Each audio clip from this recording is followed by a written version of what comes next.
kuma a matsayina na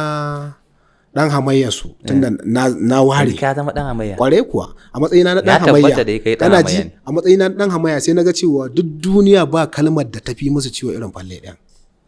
kuma na ba su wata sata amsa da za su gwada wallahi tallahi za su samu sauki idan aka zo aka ni ne in ka takura mun kana cewa falle ɗaya ba kana nufin zango ɗaya zan yi ba to sai in ce al'amfana Allah ba na sa Allah ba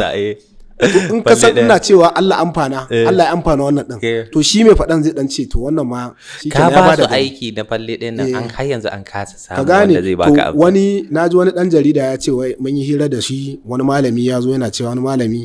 Allah ya sa a sa shi ran kalle ta zan mai raddi duk da shi malami ne wai yana cewa wannan waka falle din babu tauhidi ana ta magana wai falle ɗaya kamar ana nuna ni ne waka abba gida wannan ita za ta sauke su na faɗa haka amma lokacin da na faɗa cewa nai Allah ne mai bada mulki ba wani ɗan adam da zai baka mulki kawai sai dai sula kamar yanda waka abba gida ta ɗora shi sai tasiri sai na ce babu mamaki wannan falle ɗayan ta sauke shi iya fa nan na tsaya sai a ce ban yi tauhidi ba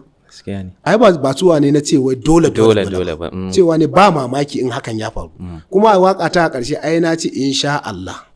ka ce insha Allah Allah ya ba zai maimaita ba haka na ce mu dai to ƙarshen tauhidi kenan ba masu gwamna ya falle ɗaya mun bi so yayi biyu mu ga irin aikin da yayi sakamakon muna mai kyakkyawan zato kuma ina nan akan bakana ni kai zan so a ce still ka da cikin mu duk da na san zai wahala ai ni na sauka baka san na sauka daga advisor ba na san ka sauka falle ɗaya kenan shi ma zai falle ɗaya insha Allah falle biyu gwamnati